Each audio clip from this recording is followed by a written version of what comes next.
Pagkatapos na 4 na araw na ulan na walang tigil, may araw na ngayon dito guys. So ayan.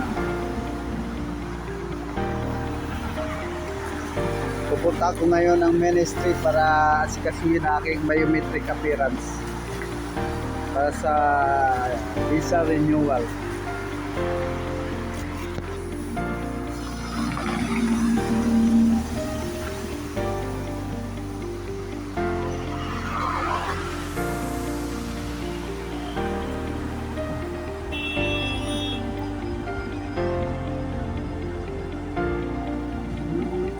Sasakay ako ng 135 papuntang Kudug.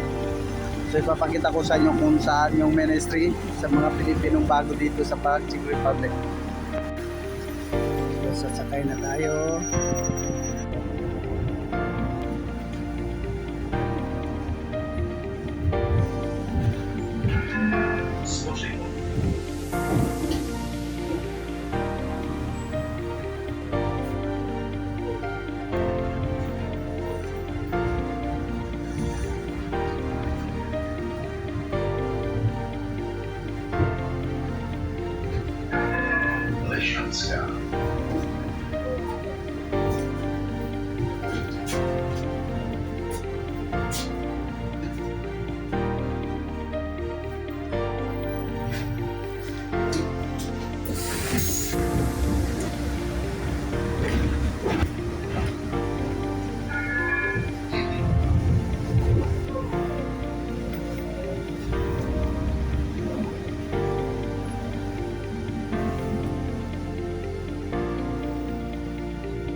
So andito na tayo sa Kudog. Sasakay ulit tayo ng bus papunta sa ministry.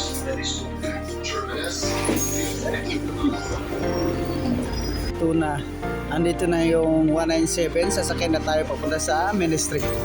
197 ang sinakyan. I think 2 station papunta sa ministry.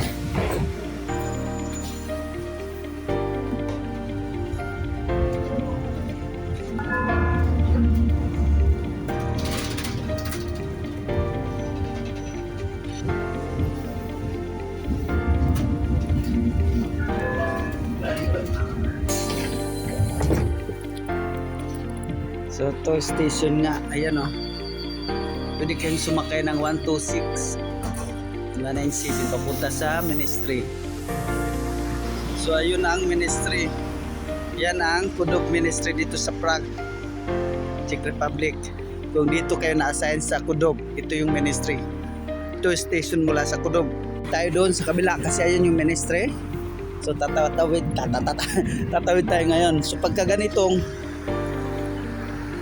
walang traffic light, priority dapat ang tao. Ayan, tawid tayo. Minto talaga sila ng kusa kapag may tumatawid basta walang traffic light. So kapag sa information kayo pupunta o walk-in kayo, doon kayo pupunta sa dyan sa pinto na yan. Ayan, ito naman yung sa kabilang entrance kung pupunta ka sa information. Ayan, ito yung information nila dito.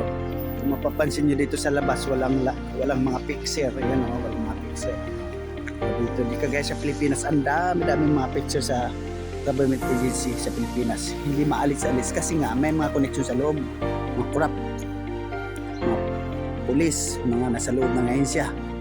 So dito parang corruption kasi nga kagaya dito, ayan o, magbabayad kayo hindi dito kundi sa post office, yan o, sa MOI, tapos na may stamp ipapadala sa post office nila. Ayan, hindi yung dito kayo magbabayad. Ayan o, application submission fees, yan o, ito na, MOI stamp collect. Ayan, process office, post office. Ayan o. Dito walang corruption masyado. Kaya sa Pilipinas, cancer na yung corruption. Dahil meron na akong schedule 10:15 dito ako. Diretso na ako sa taas. Kasi pagka biometric appearance na sa taas na, pati yung releasing ng visa card sa taas. Kapag meron na kayong schedule, diretso na sa taas. Hintayin nyo na lang yung oras nyo. 9 AM pa lang dito. Actually, ang time schedule ko is 10:15. So papasok na rin ako, doon ako maghintay sa loob.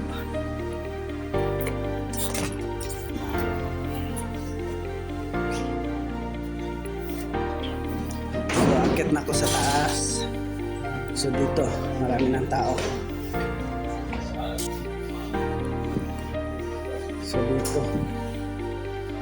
So dito i-check yung biometric.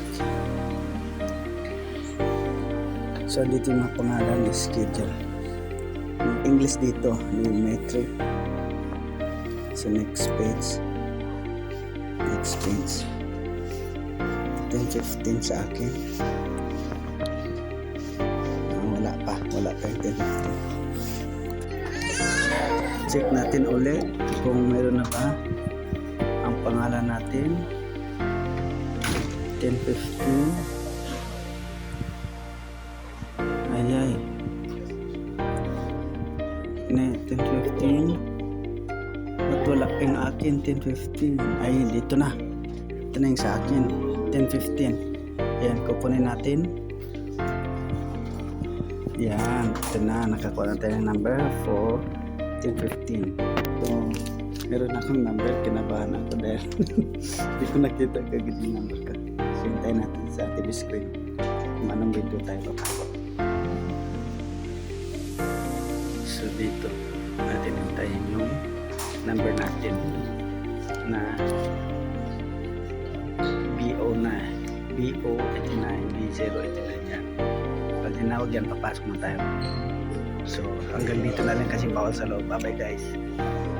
Ganun lang ang pagkuha dito ng biometric. So, ayan guys. Tapos na ako. So, ang pick up ng card ko, October 22. Alas 10 ng umaga. So, ayan guys. Madali lang to ng biometric. English. Buti na lang nakatapat ako sa English. Kasi kung minsan makatapat kayo ng check, pipilitin kayo mag-check, kakancel nyo yung visa, kakancel yung visa pag wala kayong translator. Pero ngayon hindi na mahigpit. Hindi na sila mahigpit ngayon sa mga foreigner. So ayun, salamat sa Diyos. Bye bye guys.